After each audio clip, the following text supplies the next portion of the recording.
बिस्मिल्लाहिर्रहमानिर्रहीम, अस्सलाम वालेकुम। मैं फैज़ान रिजवी हूँ और आप मेरे यूट्यूब चैनल और फेसबुक पेज देख रहे हैं। आज 15 जुलाई 2022 है, दिन है जी जुमातुल मुबारक का। 141वां रोज़ था आज रूस और यूक्रेन के दरमियान जारी जंग का। G20 फॉरेन मिनिस्टर्स की मीटिंग ख़त्म हो चुकी है बाली इंडोनेशिया के अंदर, और अब G20 फाइनेंस मिनिस्टर्स की मीटिंग स्टार्ट हुई। फॉरेन मिनिस्टर्स की मीटिंग के अंदर क्या डिस्कस होता रहा आपको मालूम है। रूस और यूक्रेन का तनाज़ा और रशिया के हमले की मजम्मत करना। फाइनेंस मिनिस्टर्स की मीटिंग जब स्टार्ट हुई तो फिर यही खबरें बाहर आ रही हैं कि अमेरिका ने मॉस्को को यूं कह दिया, रशिया की बेइज्जती की। अमेरिका के नुमाइंदे ने ये कहा कि इकोनॉमिक और फूड क्राइसिस का जिम्मेदार रशिया है। बाकी ममालिक भी जो अमेरिका के इत्तेहादी हैं वो इस फाइनेंस मिनिस्टर्स की मीटिंग में बाली में इंडोनेशिया के अंदर इसी तरह की बातें कर रहे हैं, इसी तरह की स्टेटमेंट सामने आ रही हैं कि रशिया जिम्मेदार है, क्योंकि रशिया ने इन ममालिक पर 10,000 से ज़्यादा सैंक्शंस आयद किए हैं। इसलिए रशिया जिम्मेदार है फूड क्राइसिस का, रशिया जिम्मेदार है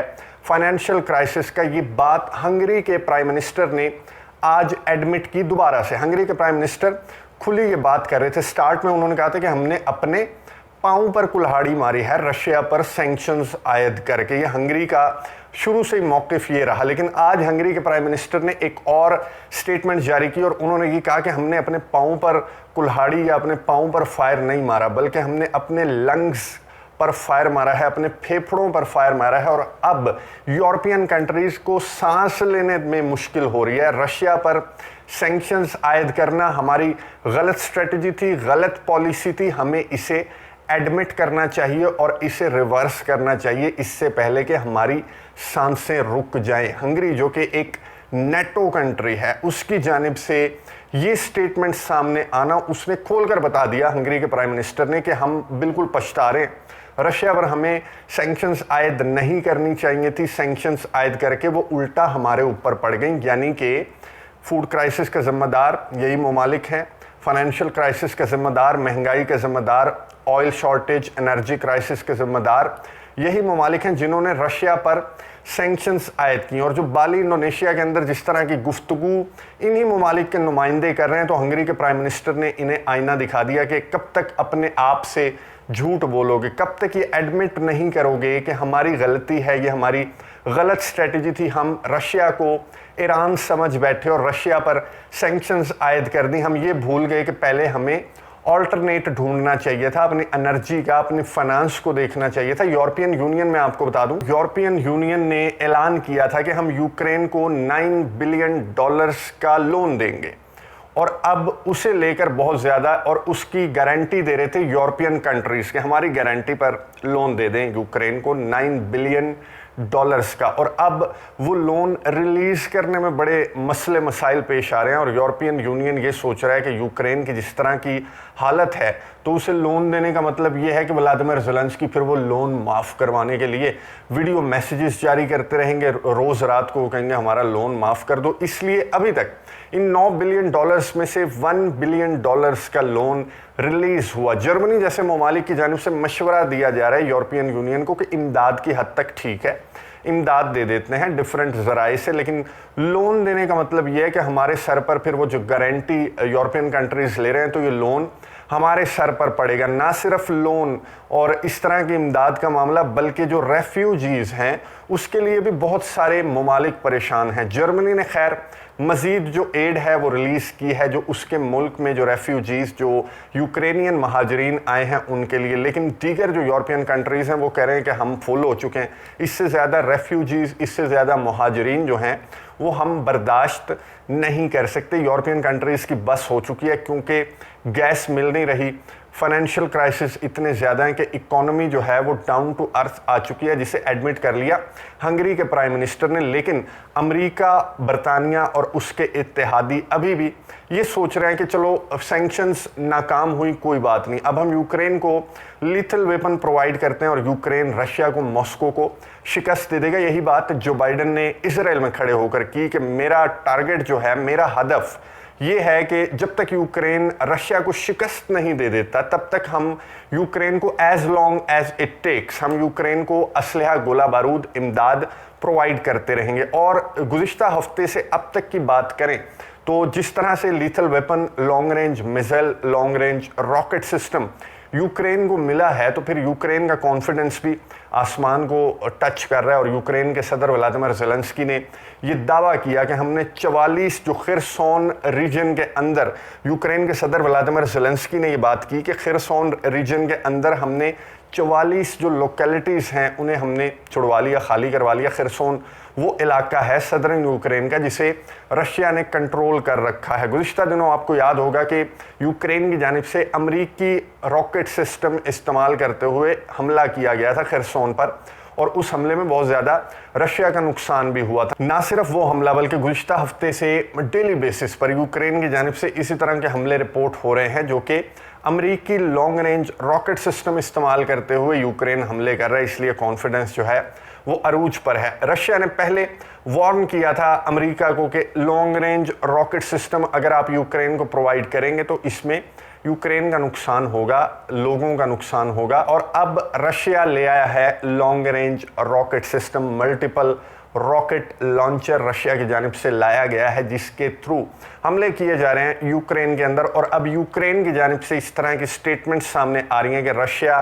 BM-27 जो मल्टीपल रॉकेट सिस्टम है वो ले आया। BM-27 का मैं आपको बता दूं कि ये जो मल्टीपल रॉकेट सिस्टम है इसकी रेंज 35 किलोमीटर है और रशिया ये अब यूज़ करने लगा है गुज़िश्ता दिनों से, जब से अमरीकी वेपन इस्तेमाल कर रहा है यूक्रेन। तो यूक्रेन ने कहा कि रशिया जो है वो BM-27 इस्तेमाल करते हुए, BM-27 मैं आपको बता दूं कि ये 1 सेकंड में 2 राउंड्स फायर करता है, 35 किलोमीटर तक इसकी रेंज होती है। बहुत पावरफुल वेपन है और रशिया बहुत ज़्यादा इस्तेमाल कर रहा है इसे डॉनबास रीजन के अंदर जो डोनियस की लड़ाई है उसमें। और रशिया की जानिब से पहले ये असलहा इस्तेमाल करने की, या यूक्रेन की जानिब से नहीं कहा गया था कि रशिया ये मल्टीपल रॉकेट सिस्टम इस्तेमाल कर रहा है। अब इस तरह की खबरें क्यों सामने आने लगी हैं? क्योंकि जब आप long range rocket system provide करेंगे यूक्रेन को और यूक्रेन उस लॉन्ग रेंज रॉकेट सिस्टम को इस्तेमाल करते हुए उन टेरिटरीज को निशाना बनाएगा जो कि रशिया कंट्रोल कर चुका है, और रशिया ने कहा कि सिविलियंस को भी निशाना बनाया जा रहा है यूक्रेन की जानिब से, तो फिर इस तरह के multiple rocket systems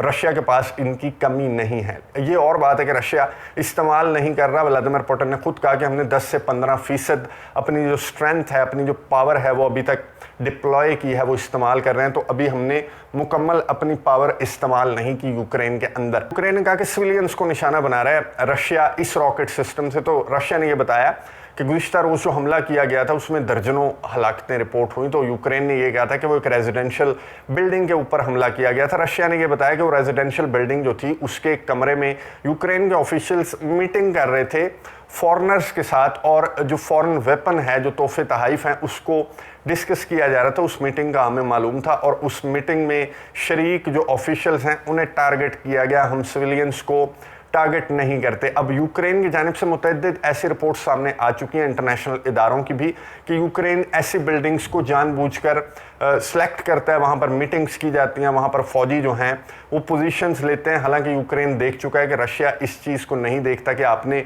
old age home के अंदर पोजीशन ली हुई है या आपने रेजिडेंशियल बिल्डिंग के अंदर पोजीशन ली हुई है, सिविलियंस को ढाल बनाया हुआ है, रशिया हमला कर देता है। तो आपको अपनी ये स्ट्रेटजी चेंज करनी चाहिए। जो सिविलियंस को ढाल बनाने वाली स्ट्रेटजी यूक्रेन की है वो यूक्रेन को चेंज करनी चाहिए। जाहिर है जहाँ पर मीटिंग चल रही हो या इस तरह की एक्टिविटी चल रही हो, तो फिर चाहे वो रेजिडेंशियल बिल्डिंग हो या कोई और मकाम हो, तो फिर आपने अपने टारगेट को निशाना बनाना है और रशिया ने निशाना बनाया। यहाँ पर मैं आपको ये बता दूँ कि यूके के जो प्रिजनर्स थे जो कि यूक्रेन में लड़ते हुए पकड़े गए, फिर उन्हें सजाए मौत सुनाई गई थी डोनियस की अदालत की जानिब से, उनमें से एक की मौत हो गई जेल के अंदर ही। उसे आने वाले दिनों में सजाए मौत सुनाई गई थी, तो उसे आने वाले दिनों में जो है वो सज़ा दी जानी थी। उसने अपनी सज़ा के ख़िलाफ़ अपील भी कर रखी थी और उसने बरतानवी हुकूमत से दरख्वास्त भी कर रखी थी। उसकी मौत हो गई जेल के अंदर ही, और यूके ने कंसर्न जाहिर किया कि इसकी मौत कैसे हुई। जो डोनियस रिपब्लिक के जो ऑफिशियल्स हैं उन्होंने ये कहा कि शुगर का मरीज़ था, शुगर पेशेंट था, इसलिए इसकी मौत हो गई जेल के अंदर। लेकिन इस मामले पर यूके की जानिब से दीगर जो कंट्रीज़ हैं, नेटो ममालिक, यूरोपियन कंट्रीज़ की जानिब से कंसर्न जाहिर किए जा रहे हैं कि इसकी मौत जो है वो कोई कुदरती मौत नहीं है, बल्कि इसके साथ जो सलूक किया गया जेल के अंदर उसकी वजह से इसकी मौत हुई है। बहरहाल क्लैरिफिकेशन दे दी गई डोनियस की जानिब से, यूके की जानिब से रद्द अमल अभी तक सामने आ रहा है। बेलारूस ने मिलिट्री ड्रिल्स स्टार्ट कर दी हैं यूक्रेन के साथ अपने बॉर्डर पर, जिसे यूक्रेन ने ये कहा गुज़िश्ता दिनों से यूक्रेन की जानिब से इस तरह के स्टेटमेंट सामने आ रही हैं कि आने वाले दिनों में बेलारूस यूक्रेन पर हमला करेगा अपनी टेरिटरी से। लेकिन बेलारूस की जानिब से ये कहा गया था, इंटेलिजेंस रिपोर्ट शेयर की गई थी कि यूक्रेन, पोलैंड और बाल्टिक स्टेट्स ये प्लानिंग कर रही हैं कि वो बेलारूस और यूक्रेन की जानिब से रशिया पर हमला करेंगी। इस वजह से मिलिट्री ड्रिल्स, ये पावर शो बेलारूस की जानिब से किया जा रहा है यूक्रेन के बॉर्डर पर, जिसकी वजह से टेंशन्स काफ़ी ज़्यादा हाई हैं। यहाँ तक कि अमेरिका ने एक बार फिर से अपने शहरियों को यूक्रेन छोड़ने की हिदायत कर दी है। जंग स्टार्ट जब हुई थी 24 फरवरी को, तब अमेरिका की जानिब से ऐसी हिदायत अपने शहरियों को जारी की गई थी। अब एक बार फिर से टेंशन्स हाई होने के बाद अमेरिका ने अपने शहरियों को कीव से यूक्रेन से निकलने की हिदायत जारी कर दी है। कैलिनिनग्राड का मैं आपको बता दूं कि पाबंदियां लिथुआनिया ने मुकम्मल तौर पर हटा दी हैं। यूरोपियन कंट्रीज़ ने मुकम्मल तौर पर वो पाबंदियां जो रशिया पर आयद की थी कि वो अपने ओब्लास्ट तक नहीं जा सकता, और जो ट्रांजिट रूट्स हैं वो बंद कर दिए गए थे। वो सॉफ्टवेयर अपडेट हुआ यूरोपियन कंट्रीज़ का, यूरोपियन यूनियन का, और उसने रशिया पर से वो पाबंदियां हटा दी क्योंकि बहुत ज़्यादा टेंशन्स हाई होती हुई दिखाई दे रही थी। कैलिनिनग्राड पर पाबंदियां आयद करने के बाद स्वाल की गैप का जो मामला है वो बहुत ज़्यादा टेंशन्स हाई हो रही थी बेलारूस और रशिया की जानिब से। इस तरह की मिलिट्री ड्रिल्स, मिलिट्री एक्सरसाइजेस, इस तरह की स्टेटमेंट सामने आ रही थी कि लिथुआनिया को, बाल्टिक स्टेट्स को ये खौफ हो गया था कि स्वाल की गैप की जानिब बेलारूस और रशिया बढ़ सकते हैं। इस वजह से वो पाबंदियां जो हैं वो मुकम्मल तौर पर हटा दी गई हैं। जो बाइडन इजराइल से आज रवाना हो चुके हैं सऊदी अरब। इस वक्त जब मैं वीडियो रिकॉर्ड कर रहा हूं तो जो बाइडन आने वाले चंद घंटों में सऊदी अरब पहुंच जाएंगे। बहुत इंपॉर्टेंट दौरा है सऊदी अरब का, और एक आखिरी कोशिश है रशिया को आइसोलेट करने की, वीक करने की। किस हद तक जो बाइडन की कोशिश कामयाब होती है, नज़र रखेंगे, आपको अपडेट्स देता रहूँगा। अगली वीडियो तक के लिए इजाज़त दीजिए। अल्लाह हाफ़िज़।